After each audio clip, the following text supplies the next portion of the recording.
உமக்கு ஸ்தோத்திரம்.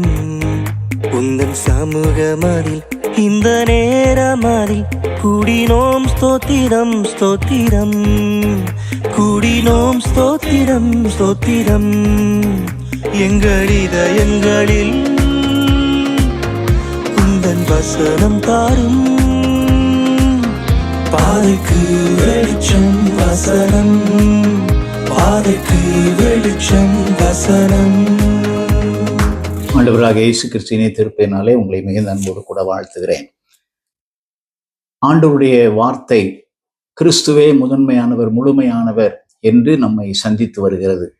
கொலோசை நிருபம் அதற்குரிய அடிப்படை வேத பகுதியாக நாம் தெரிவு செய்திருக்கிறோம். அன்புக்குரியவர்களே, கிறிஸ்து முதன்மையானவர், முழுமையானவர் என்பது நம்முடைய வாழ்க்கையிலே காண்பிக்கப்பட வேண்டும். புதிய மனுஷனை தரித்து கொள்ள வேண்டும். இந்த உலகத்துக்குரிய காரியங்கள், பாவத்திலிருந்து நாம் விடுதலையாக வேண்டும். அது மட்டுமல்ல, என்னுடைய உறவுகளிலும் கூட இயேசு கிறிஸ்து முழுமையானவர் என்பதை நான் வெளிப்படுத்த வேண்டும். அப்படிப்பட்ட மன்னிப்பின் சிந்தை, அதற்கு ஏற்ற இரக்கம், தயவு, மனத்தாழ்மை இதெல்லாம் நம்முடைய வாழ்விலே காணப்பட வேண்டும். இதற்கு கர்த்தருடைய வார்த்தை என்னுடைய வாழ்க்கையில பரிபூர்ணமாய் வாசமாய் இருக்க வேண்டும். இவ்விதமான ஒரு நடைமுறை கிறிஸ்தவ வாழ்வை பவுலடியார் நமக்கு வலியுறுத்தி கொண்டே இருக்கிறார். நம்முடைய உறவுகளை சற்று சிந்திப்போம். நம்முடைய தனிப்பட்ட வாழ்விலே எல்லாரிலும் எல்லாமுமாய் கிறிஸ்து இருக்கிறாரா என்பதை சற்று சுய ஆய்வு செய்வோம். இப்பொழுது தொடர்ந்து கற்றுக்கொள்கிறோம். கொலோசியர் 3ஆம் அதிகாரம் நாம் 18ஆம் வசனத்திலிருந்து 21ஆம் வசனம் முடிய உள்ள பகுதியிலே என்னுடைய குடும்பத்திற்குள்ளே கிறிஸ்து முதன்மையானவர், முழுமையானவர் என்பதை நான் எப்படி வெளிப்படுத்துவது? குடும்பம் என்று சொல்லும்போது 3 உறவுகள் இருக்கிறது. கணவன், மனைவி, இருவரையும் சேர்த்து பெற்றோர், அதற்கடுத்து பிள்ளைகள். இந்த கணவன், மனைவி, பெற்றோராக ஆண்டவர் கொடுத்திருக்கிற பிள்ளைகள், இந்த 3 உறவுகளிலும் கிறிஸ்து முழுமையானவர், முதன்மையானவர் என்பதை நான் காண்பிக்க வேண்டும். எபேசியர் நிருபம் 5ஆம் அதிகாரம் 21ஆம் வசனத்திலிருந்து ஒரு குடும்ப வாழ்விலே கணவன் மனைவி செய்ய வேண்டிய பொறுப்புகளை பவுலடியார் இன்னும் மிக விவரமாக, விளக்கமாக எழுதுகிறார். அதே வார்த்தைகளைத்தான் இந்த பகுதியிலும் கொலோசியர் 3ஆம் அதிகாரத்திலும் கூட 18-19 வசனங்களிலே எழுதுகிறார்.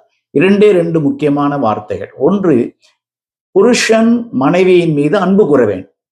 அதில் எபேசியர்ல பவுல் எழுதும்போது சொல்லுகிறார், உங்களுடைய சொந்த சரீரங்களை நீங்கள் நேசிப்பது போல உங்களுடைய மனைவியை நேசிக்க வேண்டும். இது முதலாவதாக பவுல் சொல்லுகிறார். மனைவிகளை பார்த்து சொல்லுகிறார், நீங்கள் கர்த்தருக்கு கீழ்ப்படிவது போல உங்களுடைய புருஷருடைய வார்த்தைக்கு கீழ்ப்படிய வேண்டும், கணவனுடைய வார்த்தைக்கு கீழ்ப்படிய வேண்டும். அதைத்தான் இங்கே கொலோசியரிலும் கூட 3ஆம் அதிகாரத்துல 18-19 வசனங்களிலே சொல்லுகிறார். அதுல இன்னொரு எச்சரிப்பையும் சொல்லுகிறார். கணவன்மாரை பார்த்து, மனைவியின் மீது கசந்து கொள்ளாதிருங்கள். மனைவியின் மீது கசப்பு இருக்கக்கூடாது. இன்றைக்கு இருக்கிற குடும்பத்திலே வருகிற பிரச்சனைகள் என்ன? அன்பு கூர்ந்தால் கீழ்ப்படிவேன், கீழ்ப்படிந்தால் அன்பு கூறுவேன். நிபந்தனைகளோடு, எதிர்பார்ப்புகளோடு நம்முடைய பொறுப்பை நிறைவேற்ற முயலுகிறோம்.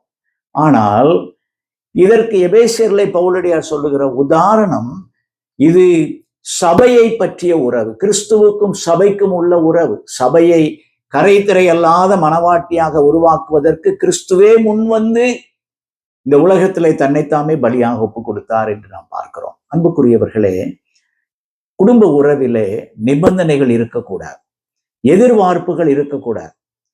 நான் கீழ்ப்படிந்தால்தான் அன்பு கூறுவேன், அன்பு கூர்ந்தால்தான் நான் கீழ்ப்படிவேன். இப்படிப்பட்ட நாம் நிபந்தனைகளை தவிர்த்துவிட்டு என்னுடைய பொறுப்பு கீழ்ப்படிதல், என்னுடைய உக்ரானத்துவம் கீழ்ப்படிதல், என்னுடைய பொறுப்பு நான் என்னுடைய மனைவியை நேசிக்க வேண்டும்.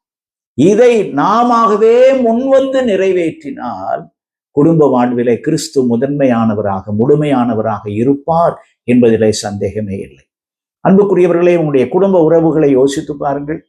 நீங்கள் ஒருவருக்கொருவர் அன்பு கூறுவதிலும் கீழ்ப்படிவதிலும் நிபந்தனை இல்லாமல் நீங்களே முன்வந்து வாலண்டரி ஒபீடியன்ஸ், வாலண்டரி லவ்விங், இது காணப்படுமானால் கிறிஸ்து முதன்மையானவர் என்பதை உங்களுடைய வாழ்க்கையிலே வெளிப்படுத்தி கொண்டே இருக்க முடியும். கர்த்தர் அப்படிப்பட்ட கிருபைகளை உங்களுக்கு தருவாராக. அன்புக்குரியவர்களே, இந்த வாட்ஸ்அப் ஊழியத்திலே நீங்கள் பங்கு பெறுவதற்காக நன்றி சொல்லுகிறோம். பிறருக்கும் இதை அறிமுகப்படுத்தி சப்ஸ்கிரைப் பண்ணி இந்த ஊழியத்துக்காக ஜெபித்து இதை ஆதரிக்கும்படி உங்களை அன்போடு கேட்டுக்கொள்கிறோம். கர்த்தர் தாமே உங்களை ஆசீர்வதிப்பாராக. ஆமென். எங்கள் இதயங்களில் உந்தன் வசனம் தாரும். பாதைக்கு வெளிச்சம் வசனம், பாதைக்கு வெளிச்சம் வசனம்.